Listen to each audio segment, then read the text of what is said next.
오늘 저희들에게 주시는 하나님의 말씀 신약성경 요한복음 20장 11절에서 18절까지의 말씀입니다.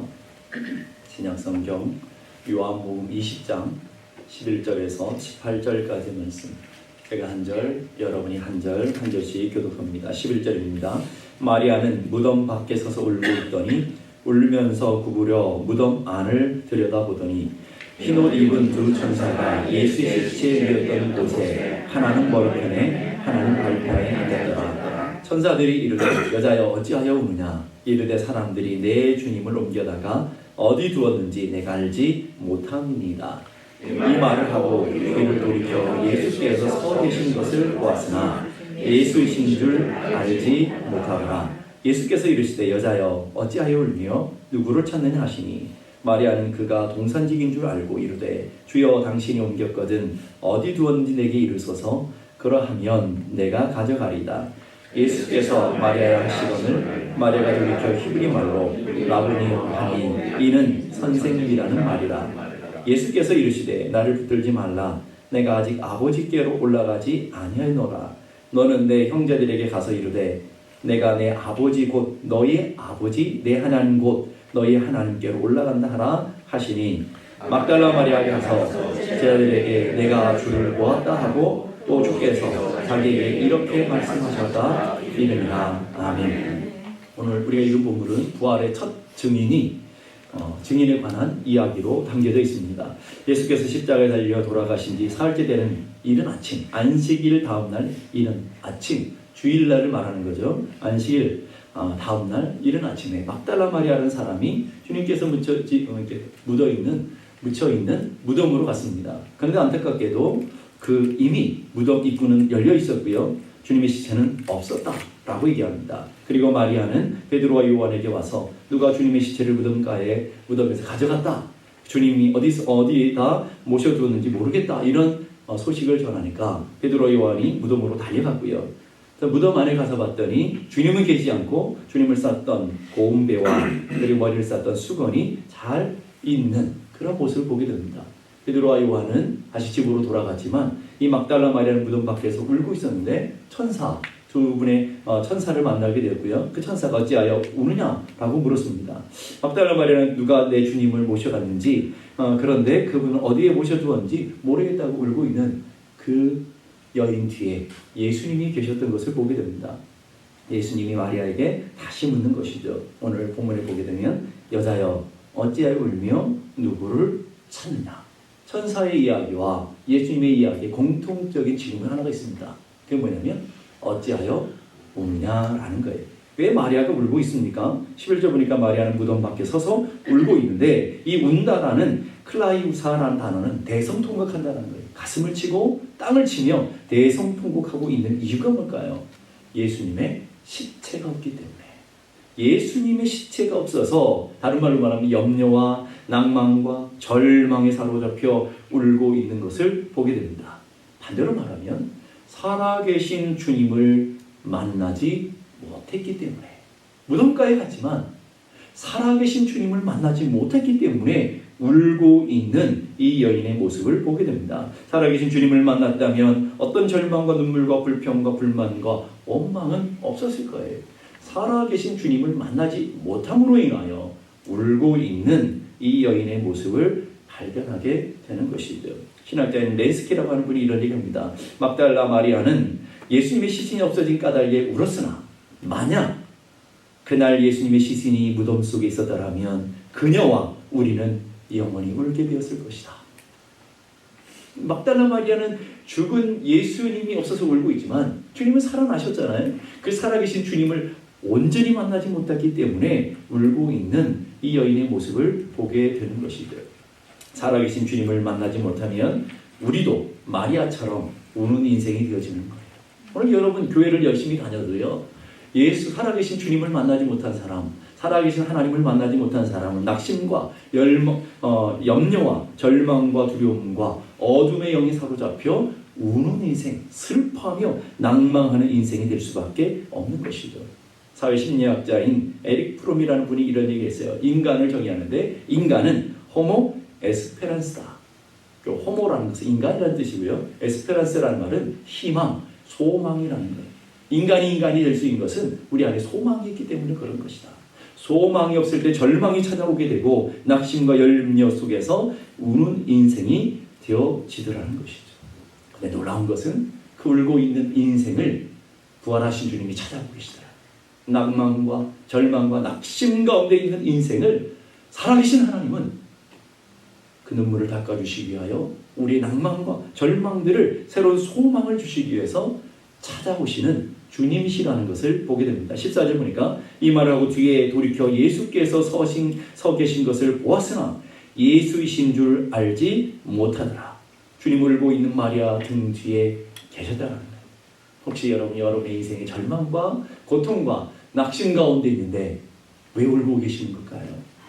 살아계신 주님이 여러분 등 뒤에 계시는 것을 알아보지 못하기 때문에 그런 건 아니라는 거예요.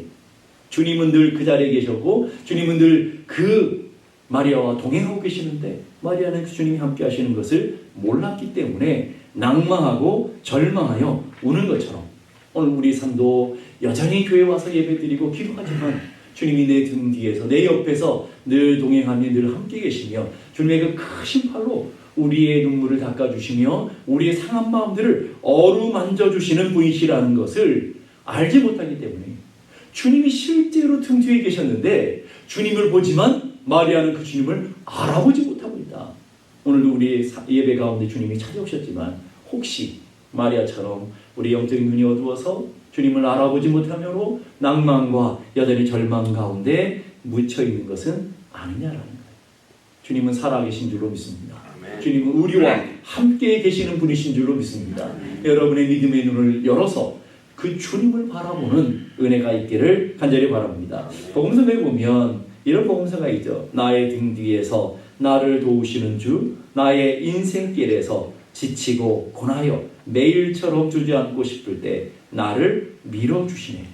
나의 등 뒤에서 언제나 나를 도와주시고 붙들어주시는 분이다. 2절은 이렇게 찬양합니다. 나의 등 뒤에서 나를 도우시는 주, 평안의 길을 갈 때 보이지 않아도 우리가 보이지 않아도 지치고 고나여 넘어질 때면 다가와 손 내미시네.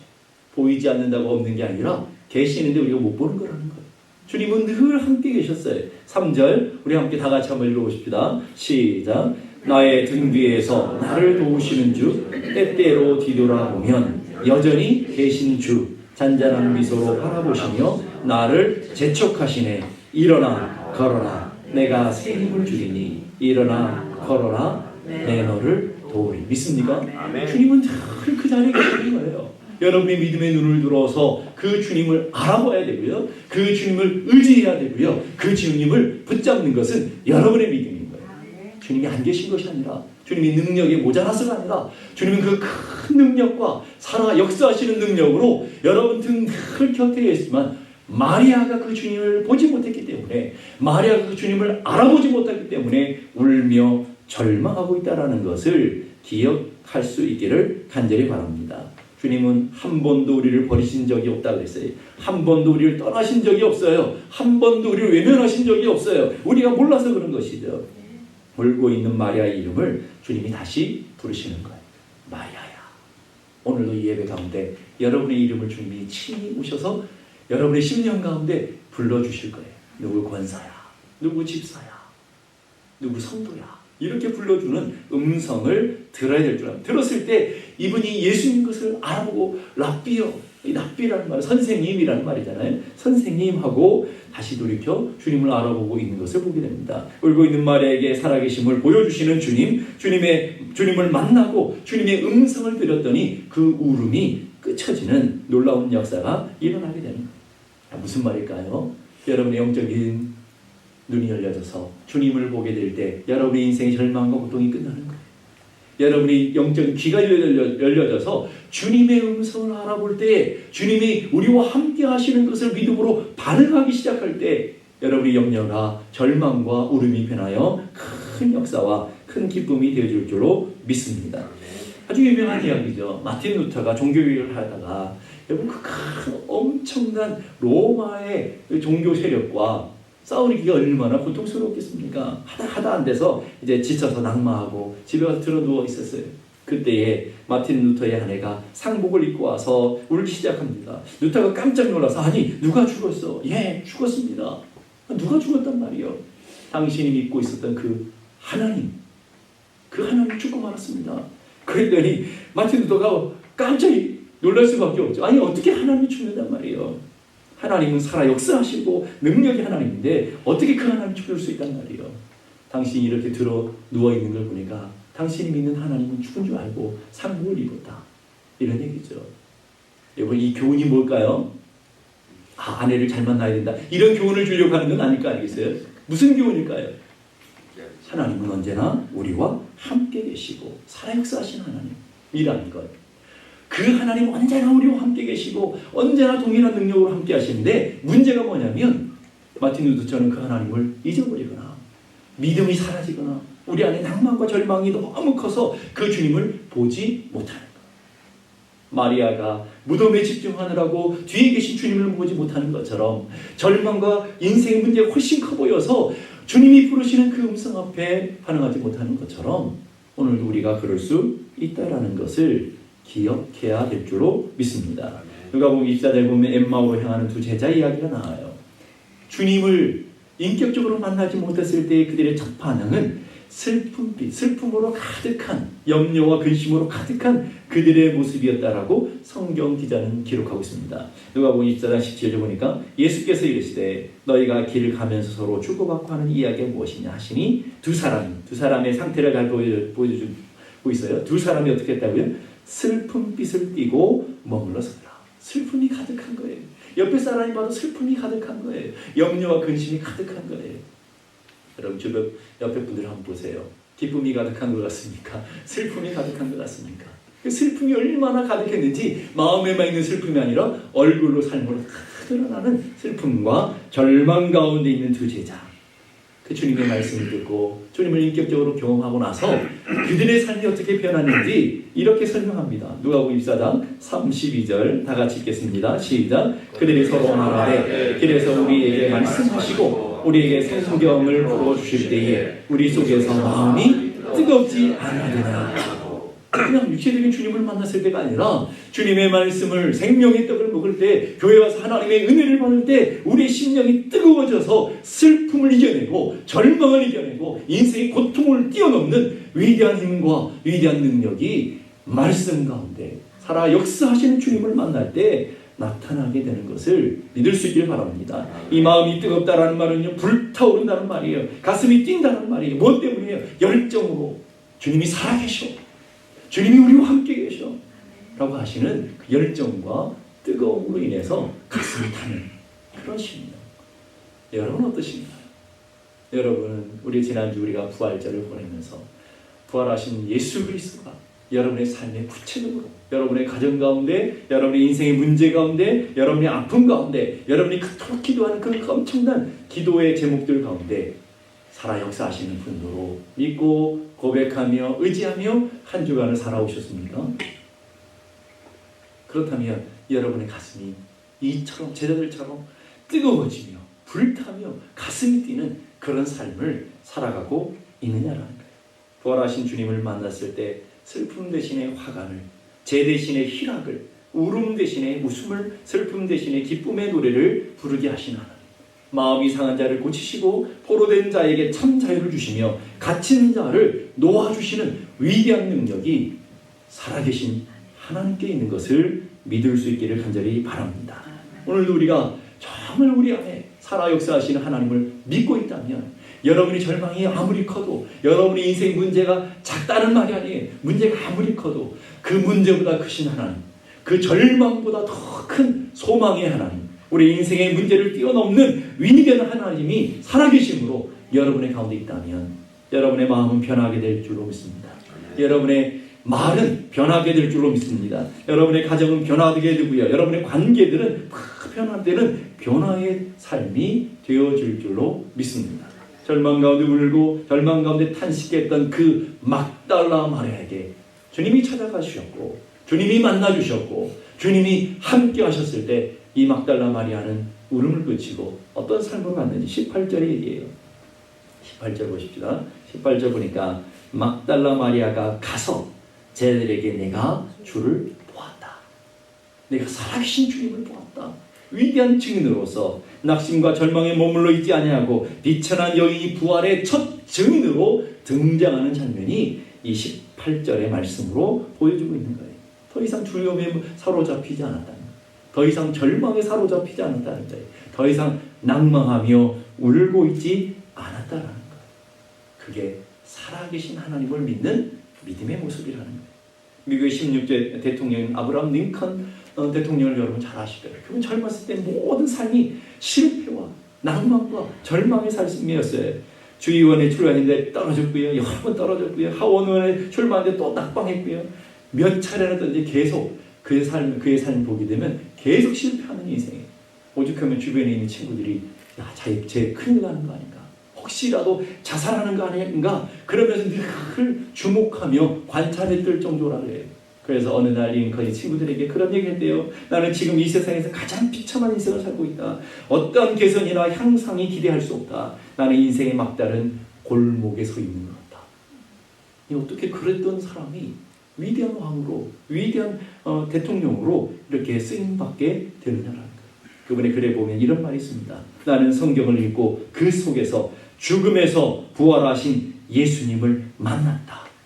살아 역사하시는 주님을 만났더니 그 엄청난 실패를 뛰어넘고 인생 고통을 뛰어넘고 하나님의 거룩한 역사에 참여자가 되어지고 복음의 증인이 되었다는 말이에요.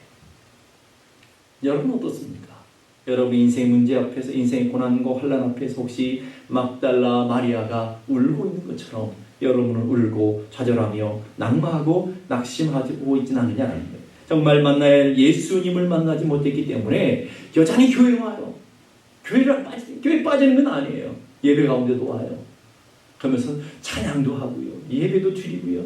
말씀도 듣지만 인격적으로 부활하신 예수 그리스도를 만나지 못함으로 인해서 오늘 나의 하나님, 나의 주요, 나의 힘이 되신 그 하나님을 온전히 경험하지 못함으로 인해서 절망 앞에 울고 인생의 문제 앞에 울고 가정의 인생의 갈등 앞에서 절망하며 탄식하고 있지는 않느냐라는 거예요.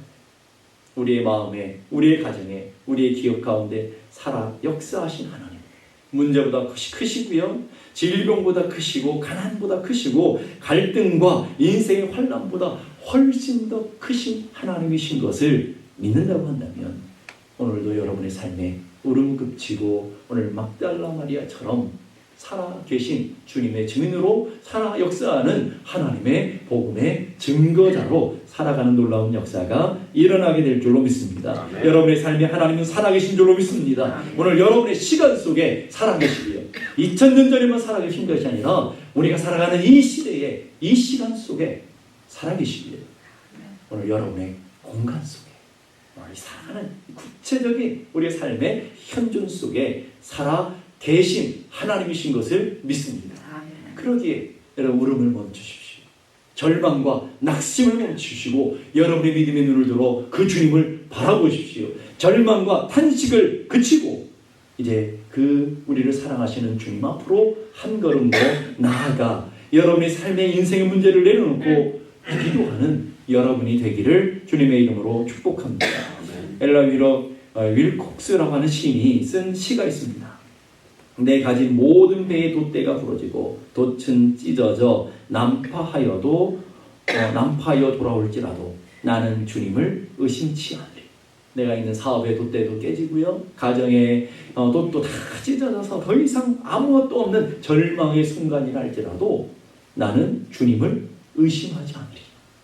모든 죄악에서 나를 건져주시며 결코 실패함이 없는 그 주님의 손을 나는 믿으리. 내가 찢어진 돛 때문에 울지라도 내 모든 희망이 산산조각이 나더라도 나는 주님을 믿습니다라고 외치리. 저는 이 고백이 여러분 모두의 고백이 되어지며 여러분의 입술로만 살아계신 주 찬양하는 것이 아니라 그 살아계신 하나님을 여러분이 인격적으로 만남으로 여러분의 삶의 구체적인 변화와 여러분의 삶의 구체적인 능력과 여러분의 삶의 구체적인 권세와 그 힘을 얻고 살아가는 담대한 하나님의 사람들이 다 되어지기를 주님의 이름으로 축복합니다. 기도하겠습니다. 이 시간 우리 함께 다 같이 기도하실 때 주님은 살아계신 하나님이신 것을 믿습니다. 주님은 우리 가운데 임마누엘로 함께 하시는 분이신 것을 믿습니다. 우리의 믿음의 눈을 열어서 주를 보게 해 주옵소서. 우리의 믿음의 귀를 열어서 주님의 음성을 듣게 하여 주옵소서. 무덤만 바라보며 낙심하고 절망하는 마리아 같은 우리 인생이 아니라 이제 눈을 들어서 주님을 보고 주님의 음성을 들음으로 그 무덤의 권세로부터 사로잡혔던 우리들이 복음의 증인으로, 부활의 증인으로 하나님 살아계심을 증거하는 능력자들로 살아가는 저희 모두가 되게 하여 주시옵소서. 우리 함께 다 같이 기도하겠습니다. 하나님 아버지 은혜를 감사합니다. 오늘도 주님께서 우리를 부르시고 은혜 가운데 우리를 세워주셨음을 감사합니다. 오늘도 믿음의 눈을 들어 주님을 보게 하시고 오늘도 우리를 약속하시는 하나님의 사랑과 하나님의 은혜를 의지하며 나아가는 저희 모두가 되게 하여 주시옵소서. 하나님 간절히 원합니다. 인생의 무덤 같은 절망 때문에, 우리 인생의 무덤 같은 이 질병 때문에, 우리 인생의 무덤 같은 관계의 깨어짐 때문에, 우리 인생의 질병 같은 이 무덤 같은 인생의 가정의 문제들 때문에 절망하며 울며 탄식하고 있다면 이제 우리 등 뒤에 계시는 주님을 바라보게 하시고 우리를 부르시며 마리아가 부르시는 것처럼 오늘도 다가오셔서 우리의 이름을 불러주시며 우리에게 구체적으로 우리를 불러주시는 그 주님의 음성을 들음으로 힘을 얻게 하시고 믿음을 얻게 하시고 주님의 주신 능력으로 다시 연약한 무릎을 꿇고 다시 꿀에서 일어나 담대하게 걸어가는 하나님의 자녀들 되게 하여 주시옵소서.